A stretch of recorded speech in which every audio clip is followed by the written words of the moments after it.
Hey everybody, and welcome along to this week's edition of the Irish Golfer Podcast. Peter Finnan here, and joined by Ronan McNamara. How are we? All good, all good. Busy few weeks, eventful few weeks. You've been busy. Yeah, we've been busy. We've been here, there, and everywhere, doing a bit of travelling. It seemed like the whole world was over at this PGA show in Orlando. I only got back yesterday, and as well as everyone saying they were there on social, I think I met everybody over there. The whole Irish golf industry went over. It's a really good event. It's a good focal point, I suppose, for the start of the season. You get to meet everyone over there and playing a few golf days and shows. And I suppose before I get started, North and West Coast Links, John and Dave up there run a great show. They do the Irish Golf Day there every year and get everyone together at the start of the week. It's kind of the way the week starts at the golf show for anyone industry-wise that goes over. And yeah, I think there was 130 people played in it. They always run a great show and showcase Ireland really well. So fair play to them, and thanks to them for the invite, for inviting us to get over. So North and West Coast Links, they bring a lot of people into this country from America and beyond. So they do a great job of doing it. Too late in the year to wish people Happy New Year? Was there much of that going on? Oh, no, it's not. No, there still was a bit do you mean us wishing people Happy New Year? Cause No, just over there in America. I know, no, it's still plenty of that. Lots of business to be done and lots of stuff to be talked about. But no, it's a nice start to the year. It is I know, over the last few weeks, we've been putting out sort of recordings that we've had with players. You've had some good chats with James Sugru and guys like that. Went down really well. And it's nice to sort of fill that gap between Christmas, New Year, and the season actually properly kicking off with something that people can actually listen to. Because, Not much going on otherwise. There's not. No, there's not. Well, it seems there's not much going on calendar-wise, but lots has happened over the last couple of weeks, and there's lots of areas we'll dig into today. But it's been a mad few weeks in the golf world. I suppose before we get cracking on this, big shout out as always to Flowgas, who sponsor this podcast. You can visit flowgas.ie for all of your household, commercial, or business needs. So I'm not even going to kick you off with an exam at the start of the year. Gas, electricity, solar, dual fuel, EV charging, cylinders, LPG. I knew all that. You did, yeah. No, Flowgas, we're starting off the year. Obviously, there's storms hitting Ireland this week. I'm just back from the States. There's storms hitting. If you're up for renewal, do visit flowgas.ie and give them a chance. They will give you a good quote.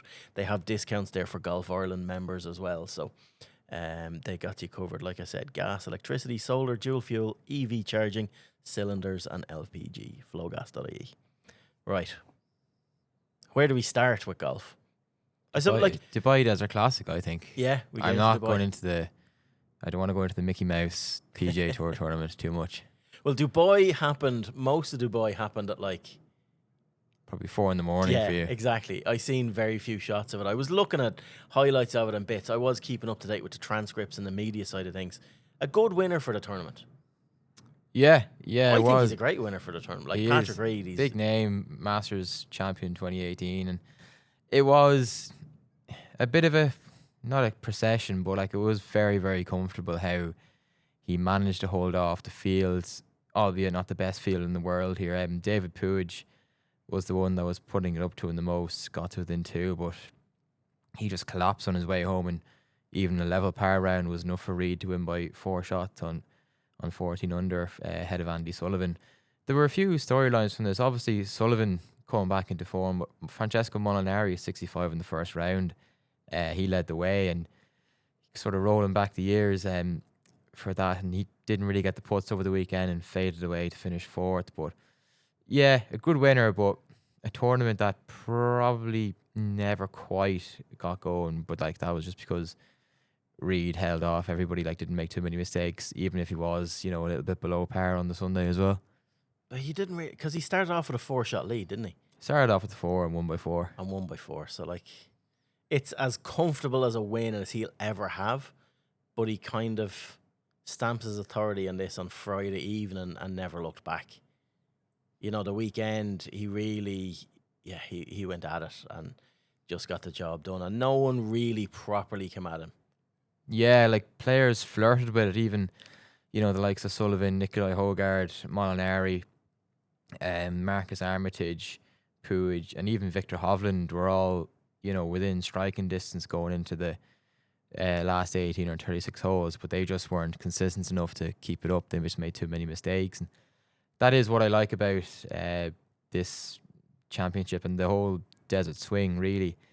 Like, the scoring isn't always, unbelievably low. Like, there's plenty of errors thrown in, plenty of mistakes, but also plenty of birdies. I think it's a nice mix. And I always think the Deep World Tour just get this stage of the season just absolutely spot on. Like, it's really, really enjoyable to watch, especially for us, not for you, because we get up at like 11 o'clock on a Saturday, Sunday.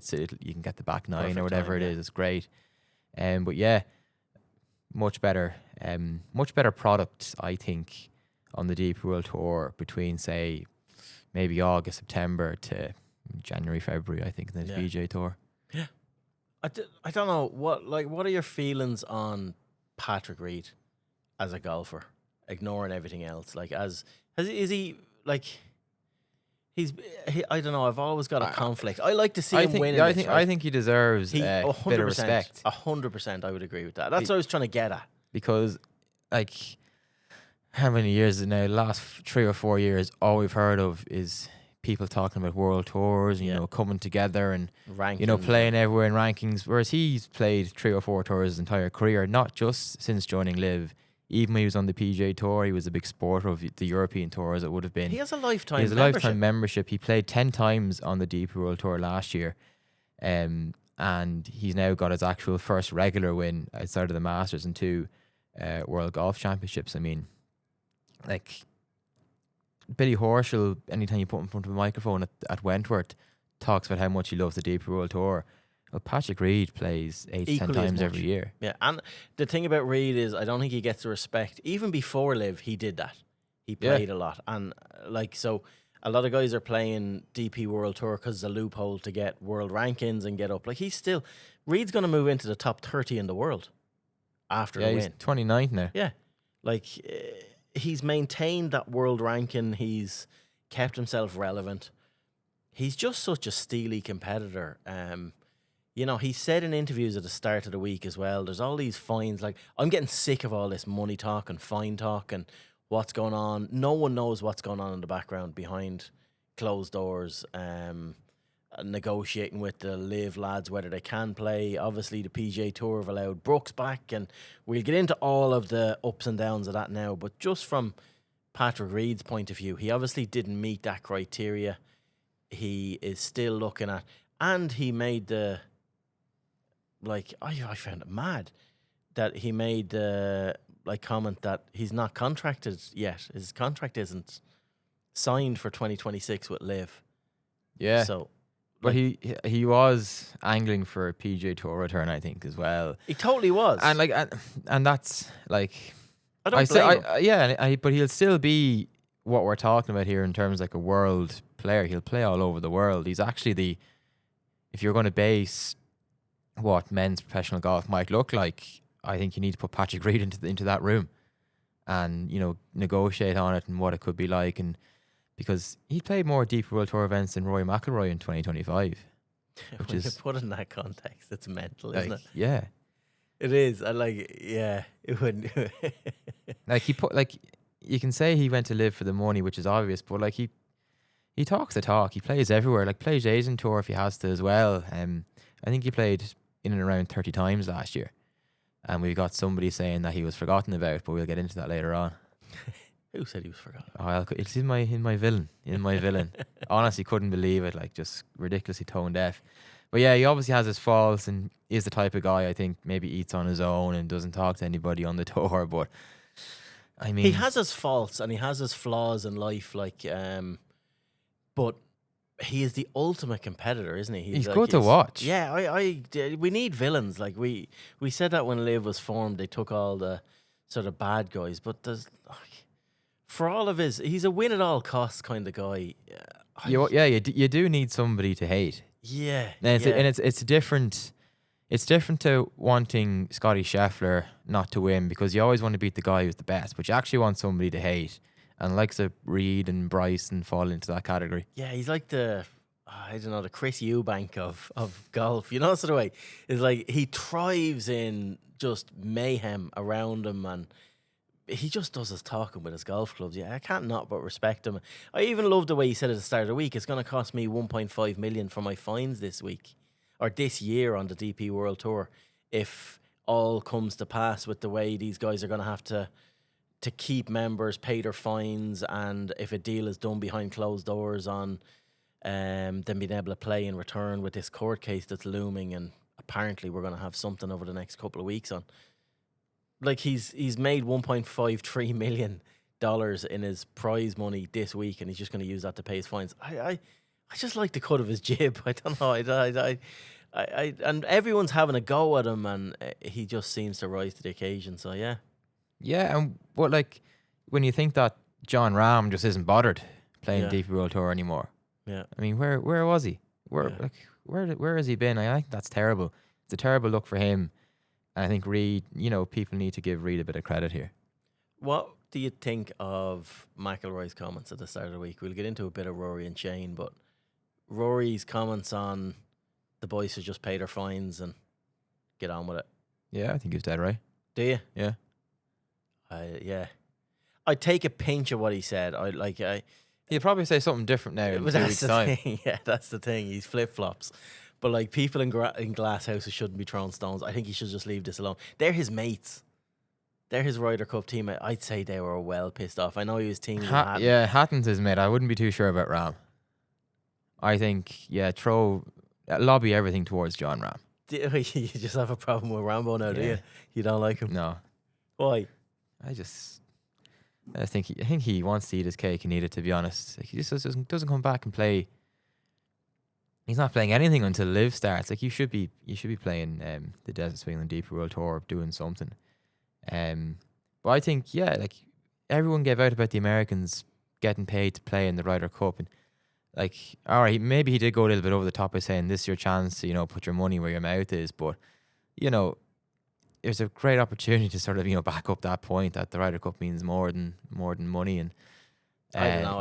I don't know what Tyrrell got for, or John Rahm. We're speculative on figures on what they got to sign up, but it was a lot of money. I think if a gun was put to their head, they'd probably pay $10 million a head to play in the Ryder Cup. They love the Ryder Cup just as much as Rory, and I found it a bit. Rory, you just can't do that. I don't think you can do that and be credible. Yeah, but they may have to.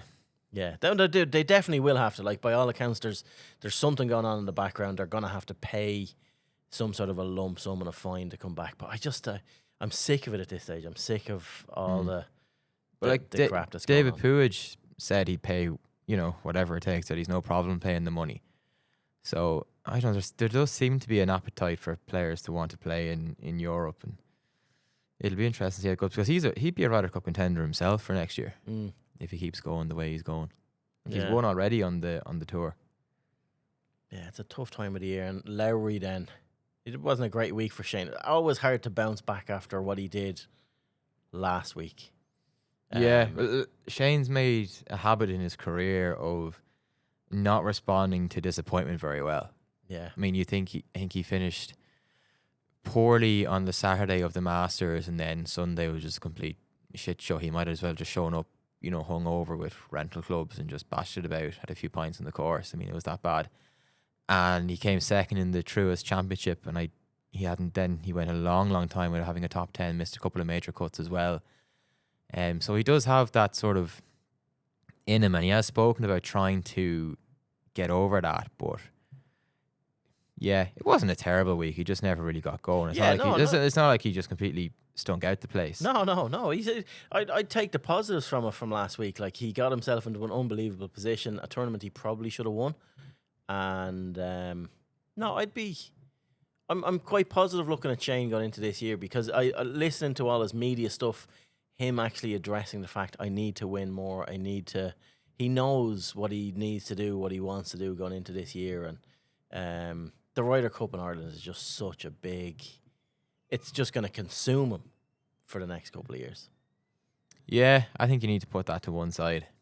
No, he will, but it's something that he says all the time. I wake up every day, and it's the first thing that comes into my mind. What can I do? These inches. Like, it's mad seeing him up close recently. He is like, he is very, very fit looking. He is, yeah. He's really trimmed up. He's getting, like, he's working hard off the golf course. And it's nice to see, you know, he's coming near 40 in his... Yeah, well, he I think that's part of him flipping his mentality, because he... Remember, was it when he fell outside the top 50 very briefly, or maybe around that time, he was speaking about, oh, you know, maybe my, you know, best years are behind me. He was so concerned about how old he was getting, even though he was only 36, 37. He's 38 now, and he started to come out in the media and say, you know, I have to believe, you know, the best years are still to come. He's thinking about 45 being the limit, and sort of milking everything he has up until then. So he's flipped in that regard, getting himself in the right shape. And that's like, part of it.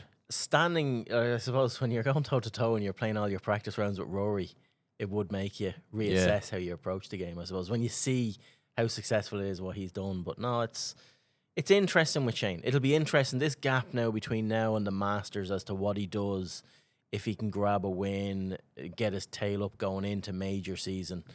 I don't know why I'm just expecting a big year off Shane this year. I do think he's showing signs of being a bit more, I don't know, something about him, something a bit grittier this year, that I think he'll come out and do damage at a few big events. Yeah, and like, it's funny, the Masters isn't even that far away. Like, McIlroy is already looking towards it, and there are some big events. Like, you got Pebble Beach, Riviera, the Players Championship, Bay Hill. It's like, you won't be long before you're standing in a final group or final 2 or 3 groups, and you're trying to take down Scottie Scheffler before the Masters. I mean, there's a chance for Larry and McIlroy as well to set down a mark over the next, you know, couple of months. And Larry as well, if he could pick up one of those wins, I mean, he only wins big anyway, so to get maybe a Siggy under his belt would be unbelievable for him. No, it'll be good. It will be good. Right. Anything else on the DP World Tour you want to touch on before we move to? Good solid couple of weeks for Tom McKibbin. Again, just the usual from McKibbin. Like, probably didn't even play that well, but he's guaranteed a top 20. Finished in the share of 19th, picked up maybe just short of 90 grand for that. 75th in the world. I think himself and keep going back to Puig, but they've made, you know, live in the DP World Tour work for them. They seem to be the only players, like the likes of Hatton and Reed as well, you can probably add in, who seem to have maintained their world ranking, if not improved it, over the last 18 months or so. So big year for McKibbin. Looking forward to seeing what he can do. I think he'll get a win on Live, and then sure, you know, if he gets it before Augusta, he could be bouncing down Magnolia Lane after that as well. No, it will be good. Just looking back on Live though, 2025, like, they gave away an individual just on the money side of things, 260 million in individual prize money last year, which is bonkers when you look at, like, there was 62 players there. The average earnings last year was 4.19 million. Yeah, I mean, average earnings per like player. I think we were speaking about it in the Live Promotions event. If Max Kennedy got through, like, there's, you know, between 3 and 4 million you're going to get for, you know, not doing very much 1 year on Live. I suppose this year though they'll have to work for their money playing 72 holes. No, but it's bonkers just when people are still throwing stones, you know, at the top end. Like, Joaquin Neiman last year earned over 31 million from his 5 wins. Like, still overrated player. You know me, I'm not big on him. It's grand. He'll finish 25th in the Masters, and yeah, good for him. It is bonkers, but just the scale of it, you know, it's the way it's so much more. The average, even the median earnings, like 31st place, middle of the road, 3.7 million. Like, that's a lot of bread for doing what they're doing, you know. Like, that Live Promotions event is genuinely life changing. Yeah, that's it. Like, Max Kennedy was one round away from being guaranteed 3 million. Even just to be a wild card. Yeah. I mean, you take advantage of some of those opportunities, you can get away with a couple of million. And the Ironheads are gone now. Yeah. Done. 4 aces are crumbling. 4 aces crumbling. Like, there's a lot Smash of of crumbling. I wonder what Penny for GMAX thought after Brooks Koepka left. Has it been announced what team he's on this year yet? GMAX, Smash. He's definitely Smash. Yeah. And they don't know who they're replacing. They've replaced Koepka with Harold Varner III. Sweet mother, Jesus. It's like letting Luis Diaz go and deciding, Gakpo can stay on the wing for the year. I was wondering how long it'd take you to bring in that Liverpool comment. Is Arnie staying or going? I don't know what's going on with football. Yeah. Like, Football made me like not celebrate a Man United goal, but sort of be happy a goal went in against Arsenal. Dorgu went full Tony Yeboah. At least when Man United score goals, the football hits the ground. None of this own goal, line out, scrum nonsense from Arteta. Bloody hell. Like, oh God, they don't deserve anything. Leeds are going to do them next It's weekend. New Year and I'm still pissed off by Arsenal. Oh, they just don't deserve anything. Like, it's, I'd rather Patrick Reed beats McIlroy in the final round of a major than Arsenal win the league. What have I started? I thought you'd be into this straight away now. I've poked the bear on Liverpool. What about Mead? Treble hunting. Yeah, league, Back. Leinster, championship. All on the line. Croker's the new home. Baggio's tricky Royals. Yeah, I like it there. You're into the weekend. Soulless in the It's piss and awful. rain. There's about 20,000 of you. It's like the place Worst empty. place on earth. It's soulless, isn't it? When it's not full, it's soulless. Like, It's awful. they'd be better off. Like, now you could have rented Newbridge off Kildare. Would have been better. Better atmosphere. We'll have our day in Newbridge this year. Don't worry. And yeah, we've Offaly next week. After doing Tyrone. Celebrating your big Celebrating your big the big draw. A point's a point. Point's a point, yeah. Right, now we're getting distracted here. PGA Tour. Yeah. Scottie Scheffler. Same old. Scottie Scheffler. His 20th win on tour. That happened quickly. Like, I think he's on a 40. At the moment, he's on a 40% strike rate, which is just like unbelievable. He's done it in 1,400 days. Yeah, From he's his first win to this win. like it's 20 wins. It's the usual now with him. Like any statistic he seems to get himself into, he's alongside Tiger. And Jack. Yeah. So, but this is his 14th win, his last 35 starts, like 40% win rate. Third golfer in the modern era to amass 20 victories before the age of 30. He's the third fastest player to reach 20 victories behind Woods and Nicklaus in both of those categories. Like, I hate this tournament so much. Like, we give out about the century for being so low scoring. This is the exact same. Like, the last 5 winning scores have been 27, 25, 29, 27 and 23 under. An absolute Mickey Mouse tournament, yet the way Scheffler went about it and just stormed through everyone, like stamped all over them. Like 9 birdies in his round, I think he had, and 8 of them were inside 5 feet. It's just, ominous stuff, I think. Yeah, he's not. And his strokes gained on the greens, the strokes gained approach was all miles down this week. Miles, it just shows But you. he just got up and down from everywhere. Yeah. Like, it was just. It did look like he was going to have another existential crisis when, I can't remember what hole it was, but he was chipping across the green over a slope and it didn't go in. He like put the hands on the head as if, God's done me out of it again. But it's a long time since we've seen Bennett Scheffler knocking around the place. He's gotten big. Yeah, he's a big boy now. He's gotten big. He's a big boy. Yeah. See a lot more of him now. Every third or fourth Sunday we're going to see him.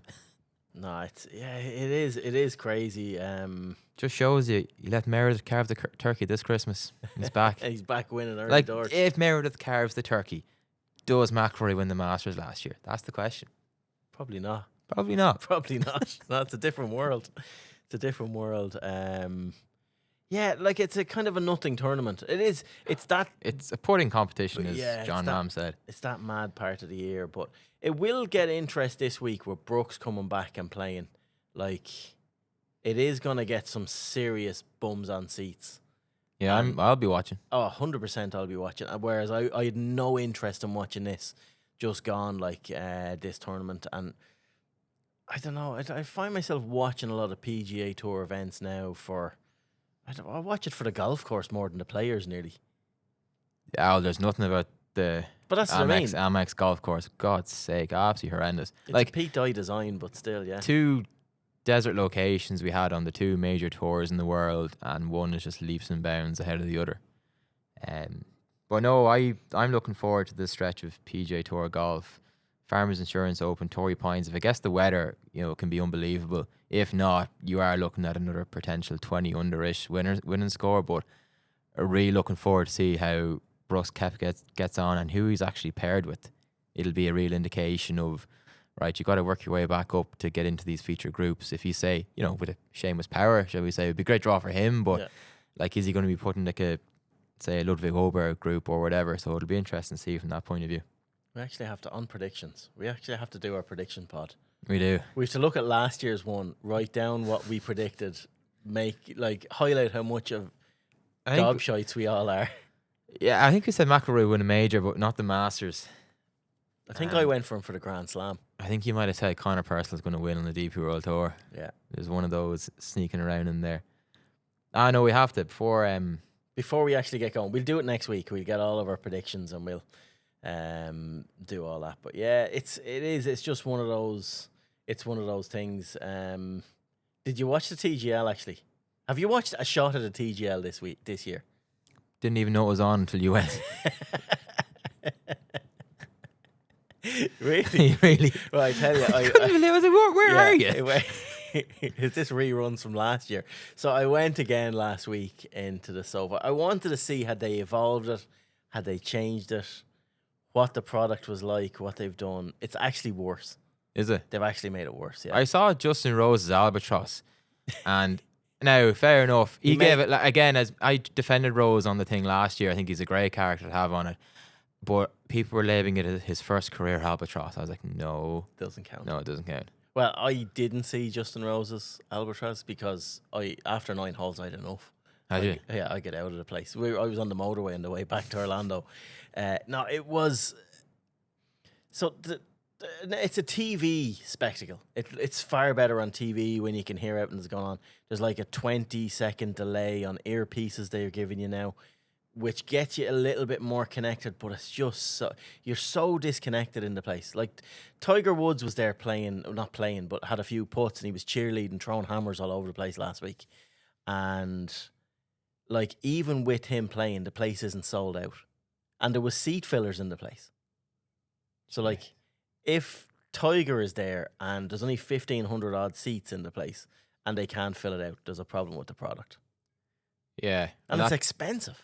Yeah, it looked expensive. And but you like, it's different from a media point of view. You got a lot of like sort of inside area access, which looked cool. Like the warm up looked pretty good, but then when the actual product takes place, it's just not great. Like in between, like when the ads are on, they're taking people out of the crowd and they're singing and giving them T-shirts, and it's just, thank God, someone said it beside me, thank God America didn't invent golf, because this is what we'd be served up every week. Yeah. I just couldn't stop laughing. Like, what does it say for the women's TGL? It's missed. Like, that's going to be... They missed a trick by not mixing it. 100%. They're giving away... Like, this is how I know, or it's a money grab, the way they're doing it. They're just looking at ways to give money out to players, because they're giving away $23 or $24 million in prize money for this thing. Yeah, it's and that's scandalous. The only reason they didn't include the women, in my opinion, is... It's an easy way for these lads to get paid for their loyalty to the PGA Tour. Yeah. And it avoids all the PIP nonsense that they brought in initially and doing stuff like $24 million for something that's finished in March that nobody's watching, that nobody cares about, is bonkers. I haven't met one person like that's not involved working in golf. I don't know anyone that watches this. No. I don't know anyone that watches it, and we're the product. And we tried to watch it last year. I did. We did give it a chance, to be fair, but I even think we said it at the time. They need to bring Nelly Korda, Lydia Ko, Charlie Hull, these players in and mix it up and just give us something different. And they're obviously not going to do that. And they've shot themselves in the foot. It is now essentially what you just said. It's a complete and utter money grab. Yeah. Like, if no one's watching the men, with all due respect, the women's is going to be even worse.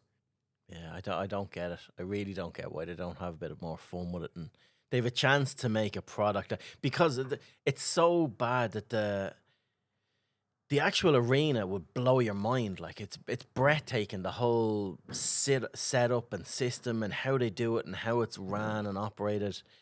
But the second the players come into the arena and start doing stuff, it's dead. Yeah, but there is very little entertainment, in my opinion, in watching people hit balls into a screen. Yeah, yeah, but then they could be doing a bit more. Like, they could be bringing characters in. Yeah, yeah. Like, it is up to the players as well, I think, to sell themselves a bit. But sure, like, when there's no real incentive to do so. That's the thing. Like, I don't know. They need to script it or something. Go the wrestling route. Like, something. Who was even playing? Last week, yeah. I know Tiger was playing and Justin Tiger Rose wasn't playing. Oh, was he not? He was No, just he there. was just there cheerleading. It was 4 of them out from Jupiter, and then it was Justin Rose was playing, Sahit Tigala, Xander Schauffele. It's not really. It's not great. Like, It's not Max Homa. Kevin Kisner was playing, yeah, he played last year. beat didn't he? him. Yeah, and I'm a ropey 5. call him out. Call him out. I call Kevin Kisner. Honestly, shocking. But you can't take a product serious if you have someone like Kevin Kisner there. This thing is meant to be a showpiece. Yeah, He's just there because he's someone's mate. And that's I'm not being mean by saying that. That's the truth. they'll have There's Smiley. no They'll have reason. Smiley Kaufman on next. There is no reason to have Kevin Kisner playing that and there's no them Jupiter Lynx lads have lost every match they've played. Yeah, it's no surprise. If you take a lad that should have a handicap out and bring him, that's what's going to happen. So I'm sorry, but that's No, the it's truth right. of it. There's obviously been no evolution since the first season, really. No, it hasn't. They've made the green bigger. They've done a few bits to try and bring it on. They've made the holes too gimmicky now. There's lads hitting round bridges underneath I've seen things. that. Yeah, You're just going, lads, this is not. And they're saying that that's public feedback, that they want it not to be more like real life. They want it a bit mad and get lads to play weird shots and stuff like that. They're trying to hit stingers underneath rocks and stuff. But yeah, I'm not a fan. I don't want to see that. I won't set foot in the place again. I don't mind hammering it because I just won't go back. Not that my opinion matters, but I would class myself as the product you're that a they're trying nerd. to appeal to. Yeah, And I've been there twice, exposed myself to it twice now, and never again. Never again. I just don't see the point anymore. Don't see the point. And I see a massive point in Live and what they're doing, yeah. but I just don't see the point in what they're doing with TGL. But each to their own. Each to their own. Yeah. If they think dumping whatever they're dumping, $25 million a year onto prize money plus building this big purpose-built arena, if they think that's value for money and that's good way to grow the game into the future, I think the wrong people are leading golf. Oh, 100%. But even, I think the media coverage of it is just almost non-existent. Well, the lad's just taking the piss now. Yeah. That's because that's all it deserves. Right, I don't want this to be a rant. I was meant to be positive coming into this. You were at the start. But yeah, it's a nonsense. It's a complete utter nonsense. But we should probably move on because there are some Irish players playing literally as we speak. Alex Maguire going well on that Minotaur. And there's money to be had out there. There's money to be had. There's $100,000 prize purse, $18,000 for the winner. He led the way after a course record 63 and eventually finished third, one shot off the playoff. Did have an eagle putt to force the playoff, but ended up one shot behind Chris Wood and Charlie Crockett, and Wood won the playoff. But Alex comes away with $7,000, for his troubles. Not bad. Third and seventh place last couple of weeks. So into double figures with money earned, I think. No, that's good. Yeah, that was over in Egypt, so it's definitely costly to have to go over there. But good to see him again getting regular action, and obviously this is all, I'm sure, hoping to get maybe a couple of Challenge Tour invites here and there. Irish Challenge will obviously be a big one, but I think at this stage you're already looking to get your game in great shape for Q School in the winter. I mean, that's what the reality is for these guys, I think, at the moment. Which is sad. You're just kind of tipping the years away, waiting for your. The hard thing for Alex is to be exposed last year on such a big stage to some the last 2 years. Getting into the Open, playing that, kicking on with your professional career, getting into the Irish Open and the K Club, making the cut, having massive crowds going in, playing for big prize money. The reality of it is the 20 grand or whatever that he won at the Irish Open, that's gone. Gone. Long gone. Yeah, and then you're out there trying to, and then that's for finishing 50th spot. The winner gets less than that on the Minotaur. Yeah. And it's the harsh realities of it. And then you're used to playing where people know, appreciate, do it. Now you're just a number going off to Egypt. And it's hard to deal with. Yeah, there's a few names there as well. Obviously Chris Wood is the standout one. former Deep World Tour winner. I think he won like 5 times. Ryder Cupper, but like there's lads who played European Tour golf that are on this tour. Like Ashley Chester's is there. Pierre Pinot is there. Robin Roussel is there. They all played.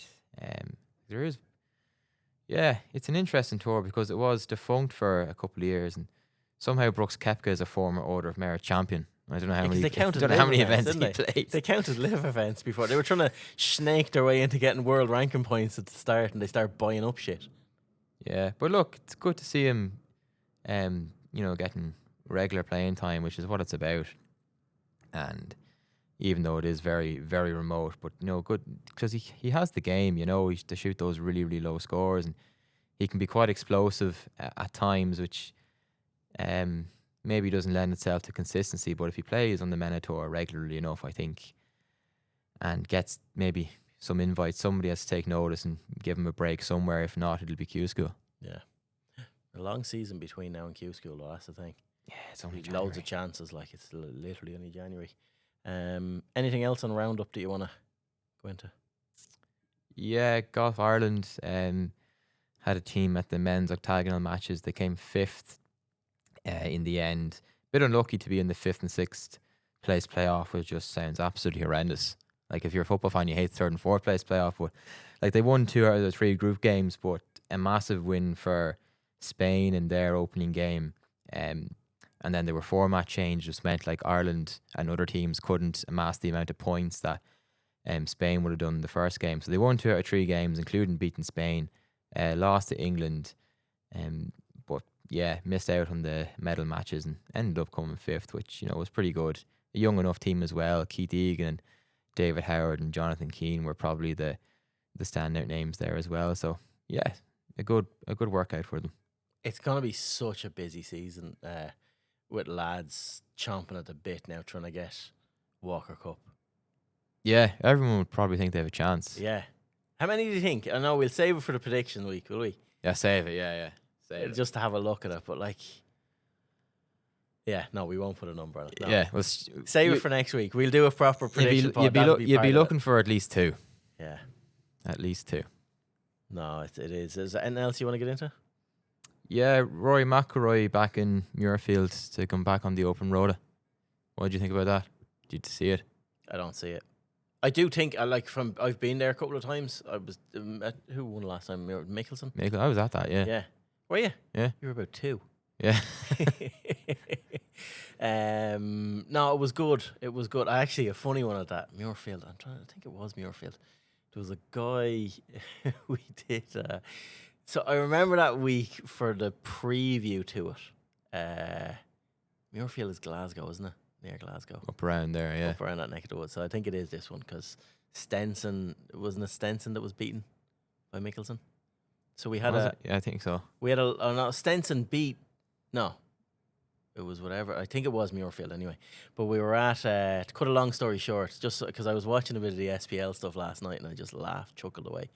But then when you mentioned that, I was at an open, and before the opens, they do media get-togethers and stuff like that. And this one year, I'm nearly certain it was Muirfield, we went to, it was on an Ibrox. The Callaway one was on an Ibrox. So we went to Ibrox.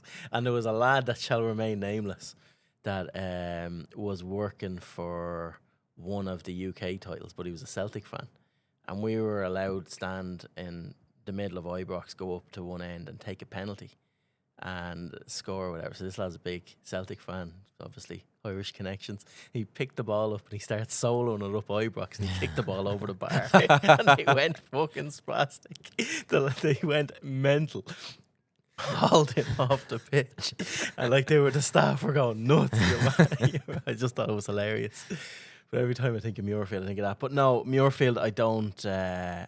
Just commercially, I don't think it works. If you look at the stats on Muirfield over the last cup, there's a reason why. It's not because of the golf course. I know there was the gender thing of they still didn't have women as members. I think they've put that to bed now, have they? They put that to bed, yeah. But so the RNA, it's money. They're looking at revenue, yeah. It's money, and the last open they had down there was massively down. I think there might have been 220,000 people or something attended it. St Andrews is obviously the exception because of what it is. And like And Portrush. if you're looking at Portrush is the reason they went back so quickly after 2019 is to get that revenue, to get those record crowds and what have you as well. So interesting that McIlroy is bringing it up. He doesn't do things like that without something else. We're going to get an announcement. I'm fairly sure we're getting an announcement. This is not anything official, but I've heard it from multiple good sources that, like just down the road here, Portmarnock is done, and it's going to be either 2030 or 2031 that it's done, and we'll get an announcement this side of the Masters on that. So we'll hear Portmarnock being an open venue and announced before I think we'll hear Muirfield. Yeah, I'm believing Royal Living St Anne's hasn't been played there for a long time either. 2012. Yeah, but it's again host venue. It's like that's in the middle of an estate, half that golf course. Yeah, like it's a tough one to get in and out of. But no, if we get the Portmarnock announcement, that'll blow everything up anyway. Yeah, it'd be interesting to see what to do with that bridge. Driving by it all the time, you're like, oh, what are you going to do? They don't need a bridge. Yeah, how are you going to get people in and out? One-way system, they'll be fine. Park in Malahide. Yeah, they'll park and Malahide. Park and Malahide. No, it'll be good. But yeah, no, there's just so much stuff like that going on behind the scenes that when you think about that, imagine we do get that announcement now in the next month. Yeah. What we have to look forward to over the next 2 years, 3 years in Irish golf. And that, like 2027 always seems so far away, another Ryder Cup in Ireland. Never thought I'd see it so soon after the K Club when you take, it's only every 4 years that it comes to Europe. Yeah. And back again, and you just thought 2027 seems so far away, and then you're just going, Jesus Christ, like we're pretty close to. Yeah, it's next year. But we're pretty close to it starting qualifying wise. We're still waiting on a captain's announcement. Yeah. Which it's in Luke Donald's court really. But outside of that, like, I don't think Justin Rose wants it. I think he wants to play. Yeah. And why wouldn't he? Yeah, no, 100%. I'd agree with that. Then do they extend do they try and bring golf back together and give it to Stenson like they were before? It'd be a bold move, but he's coming back, and like, should he be a vice captain if he's back as a member of the DP World Tour? Yeah. GMAC, yeah. Wow. Imagine GMAC got it. I'd love to see him get it. I'd love to see him get it. I think he deserves it, and I think Stenson deserves a look again. So I think some of these lads are realising they've made mistakes at the wrong time. They cashed in their chips, and now they're like, do you think, like, this is a very wide open question, but like, I'm of the opinion, even though I like what Liv have done, and I'm seeing they've done a lot of good in trying to spread golf globally and taking the control away from being such an American centric product and bringing it around. They've made so many mistakes. They've reined back in it, but I'd nearly look at Brooks leaving as the first domino. Like, I think it's just destined to fail now.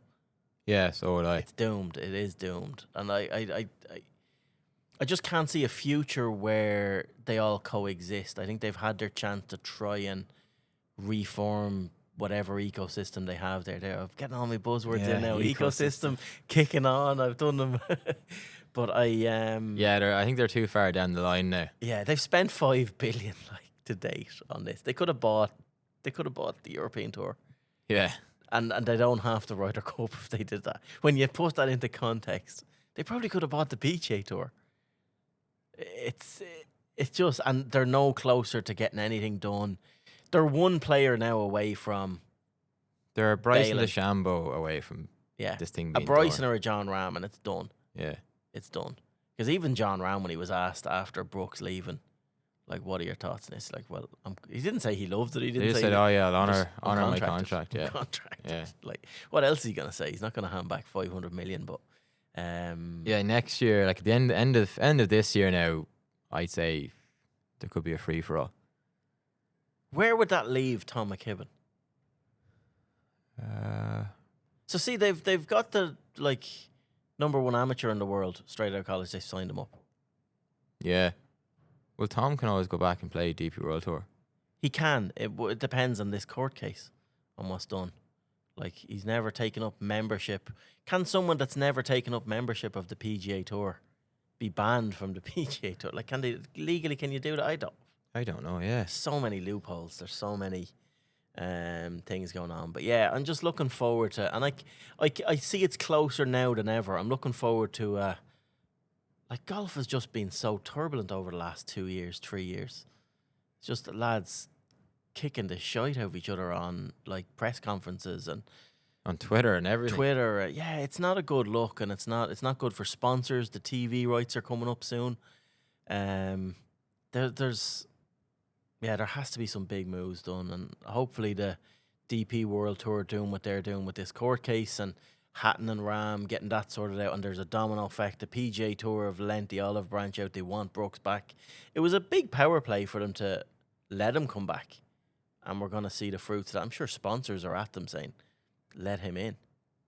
Oh, 100%. And this it's going back a few weeks now, but this, one time only player return scheme, whatever it's called, bottle return scheme. Like, this will be here again at the end of the year. They have to. That was just to try and get a knee-jerk reaction, because golf has been pretty much just knee-jerk reactions for the last 4 years. No, it's good. It is good, but I drove by actually on the way up. So last week when I was there in Orlando and drove up to Jacksonville to play Sawgrass, and driving by like PGA Tour headquarters and seeing how big it is there and how vast that's some property and it's mad to see when you walk off the 18th green in Sawgrass. Well, you forget, like, but huge, big, you expect everything in America.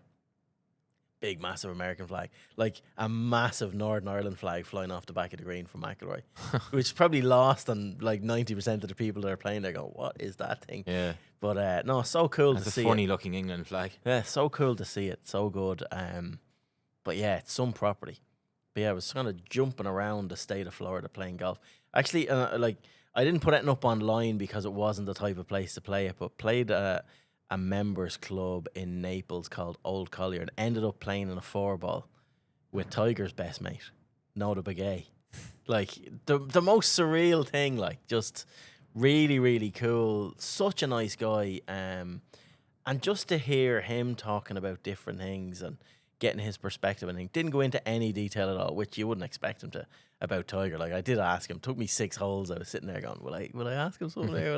Will I say something? And just asked him, how far. Because looking at Tiger at the TGL a few days before, he's struggling to walk. He's done in my head. I just couldn't see him. And I was like, what do you think? Will he make the Masters? And he goes, well, if there's any chance at all, he'll play. But he kind of remarked then that he kind of needs to go and probably get his ass kicked at one of these events just to make him realise. Like, I don't know what his end game is. What's he working towards? Will we see him on seniors? Does he still think he's capable of playing main PGA Tour events? And watching him walking around, I'm sure he can hit balls perfect.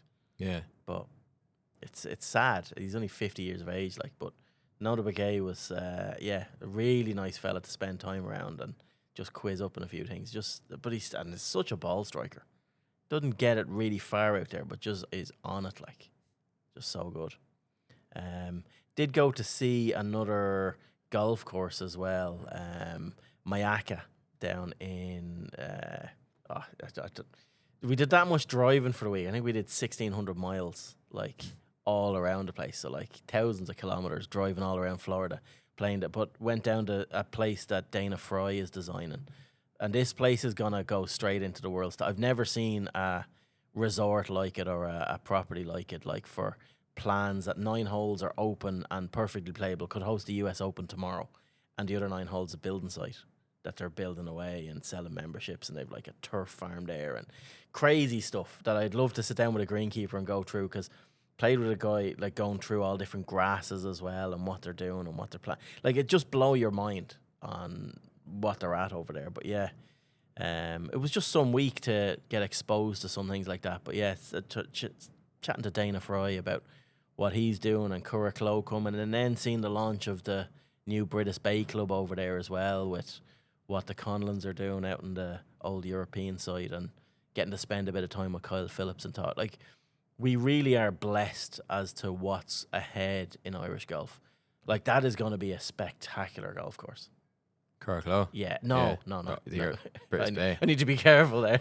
I haven't seen Curraclow too, but like to me, I don't know. Looking at Curraclow from a distance, everything seems to be changing from month to month. On I would find like I'm looking forward to going out and having a look and getting on site at Curraclow and seeing, but I just think the European, like the old European British Bay Club, I need to get out of the habit of calling it.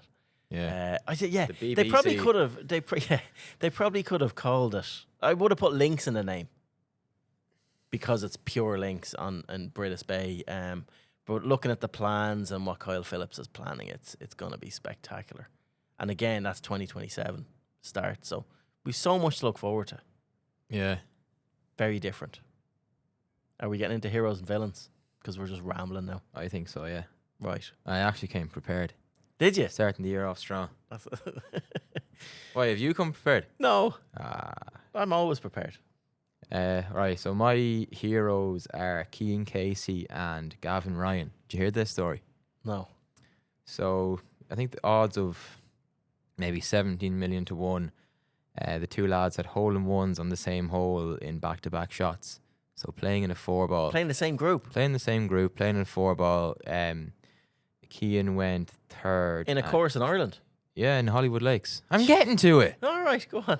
So Cian went third and hits this shot right-hand side of the green, funnels down towards the hole, but you can't see it because it's an elevated green, 2-tiered green. Doesn't count. Tee box sits below.